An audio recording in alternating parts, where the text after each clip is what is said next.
Hey y'all, Machine Washable here, and today we have another Haunted Hill Farms / Sunstar animatronic makeover. I know some people don't like the word makeover because I am basically taking it all the way apart, but I did another one of these last year and it was really fun, so let's do this one.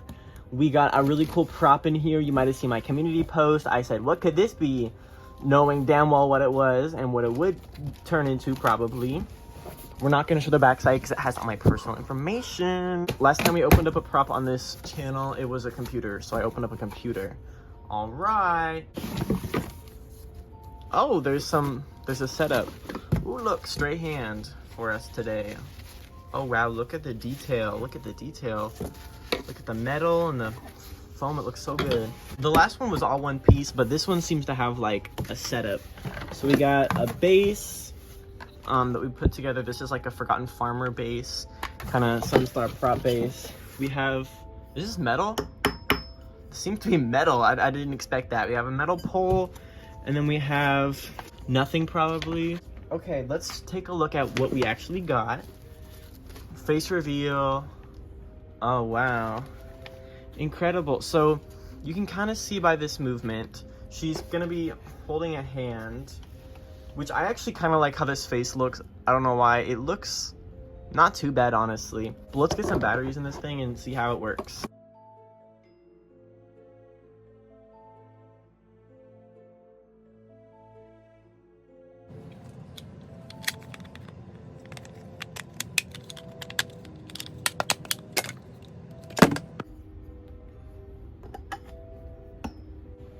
Okay, let's put her on the stand. Wow, she's so tall. She's a whopping like 2 feet.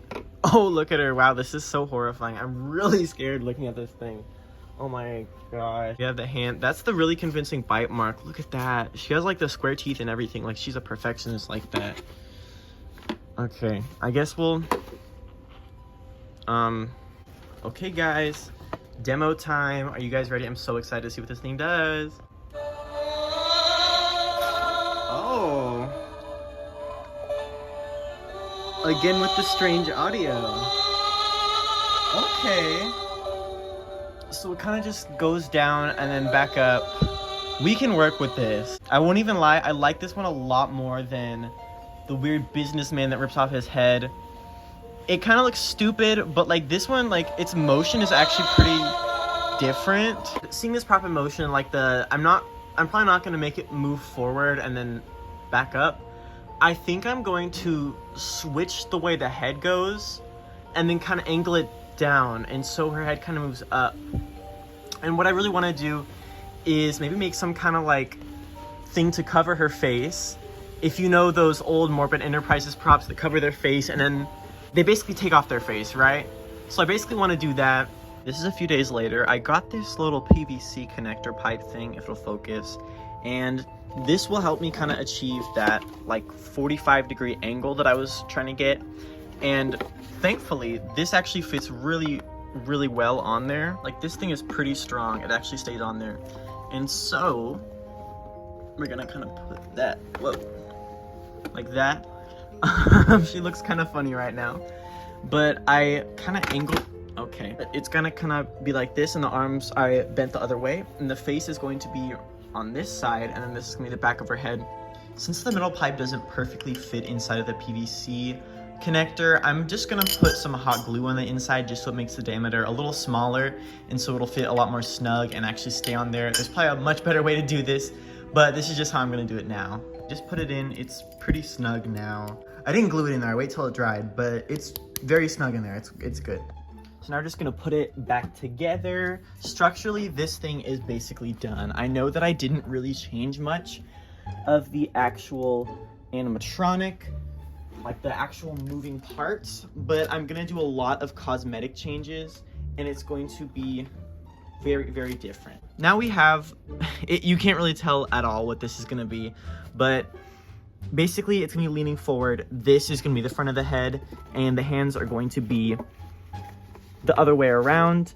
Last time in the video I didn't realize it, but I had the hands swapped, and people in the comments told me, and I realized how stupid I looked. But now we're actually gonna do it right, because hands, the pinkies face each other and the thumbs are gonna be facing outward. but now the thumbs are facing each other. So we're just going to hopefully switch the hands, and then we'll work on the head and the clothing and all that. There we go. Maybe? We took her hands off. She's so evil looking. I really like how like lanky these arms are. It reminds me a lot of Darling Dolly, the way that it kind of has like this hunchback, and then its arms just kind of like droop down. And so we're gonna switch the hands so the thumbs are facing away from each other. So they're actually facing the right way this time. I think they put them like, bruh. These things are so strangely constructed. Like, these are not meant to last.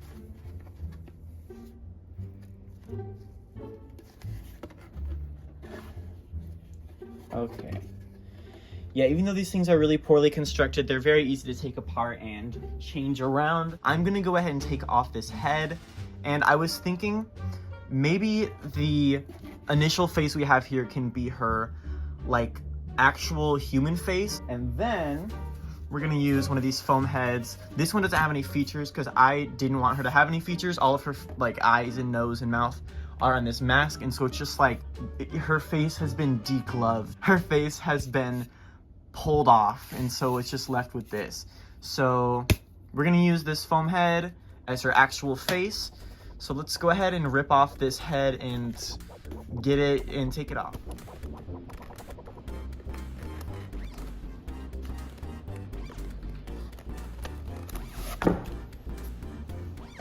So I have this container of like doll eyes that I got from Amazon. I think I'm gonna use these two red ones. These are actually, I'm pretty sure, the same eyes that they used on Betty Sharp. I think it was like maybe these blue ones. I'm not beating the Wicked Maker copycat allegations with the same air dry foam clay. I got it from Hobby Lobby. It's very nice. I don't have too much commentary for this part, but I'm just putting on the eyes. I probably could have hot glued them because the putty didn't really stick super well to the foam. And so I'm just sticking on, making the eyelids, making the basic shapes of the face. I don't have to make it super detailed because its face has been pulled off. It's really fun to sculpt without any kind of guidelines. I know some of the other foam heads, they have like noses and eyes already, but this one is just a blank slate. It kind of looks like a spider as of now. Whatever, we'll paint it. We'll paper mache, paint it, make it look all fleshy and scary. I did actually want to show how I made the foam head. In my last video, I was like, hey, look at this mysterious foam head that I have, that I conveniently have for this prop. And that was kind of boring, so we'd be showing it now. Okay, it's the next day. This thing is fully dried. You can kind of see all the detail. There's also some dog hair. Thank you to my dog. And now we're gonna do the paper mache. This is a very fun part. We have my cup right here. I'm gonna do half water, half Mod Podge. I'm gonna heavily use this gloss one because I do want it to have kind of like shiny, exposed, blood vessels looking vibes. So we're gonna put some in here, and then we're gonna do half water, and then we're going to do our mache.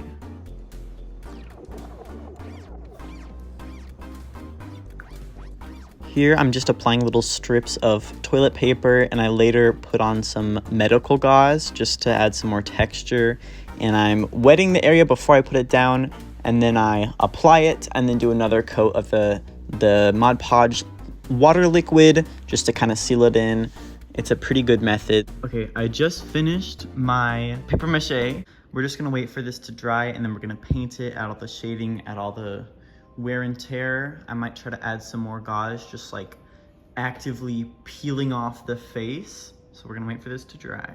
Back at the structure, and something I added is this little like shoulder frame. It's kind of hard to see. I went to Dollar Tree a few years ago, and I got this like football wreath form thing. It's like this black kind of mesh. You can see it back there.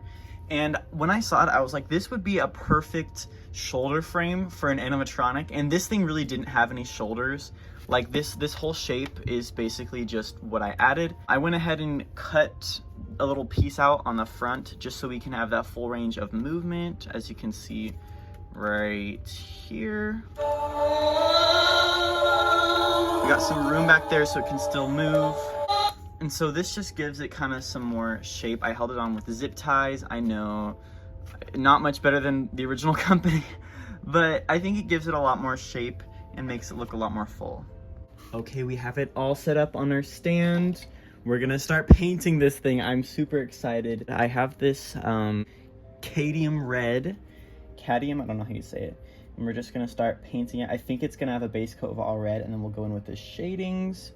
This red is, it's kind of hard to see, pretty vibrant. So I might put some black in it just because blood is not that bright. So I purposely didn't fully mix the red and the black together just so we had some kind of uneven coats. Some areas were lighter, some parts were darker. In my opinion, it looked pretty good. It worked fairly well for the most part. Now we're just gonna add in some of the details. This is kind of how it's looking.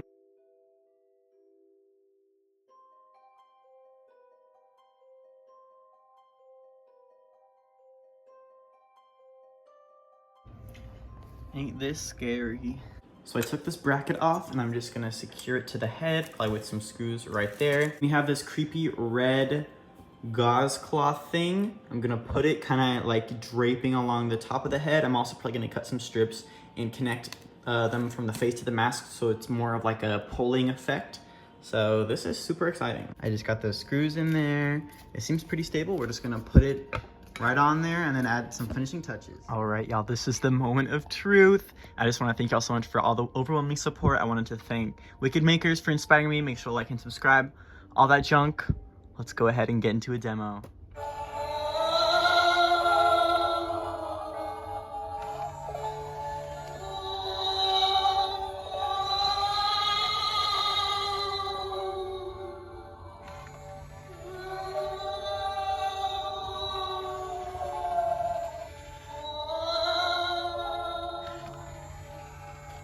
Thank y'all so much for watching this absolute roller coaster of a video. This one took a lot more work than the last one, that pop-up creepy businessman guy, but I think it turned out pretty awesome. I don't know if people are gonna like this one as much just because it's a bit more niche, it's a bit more experimental and daring. It's a little crazy, and I can understand if you're not a huge fan of this. So yeah, thank y'all so much for watching, and I'll see y'all later.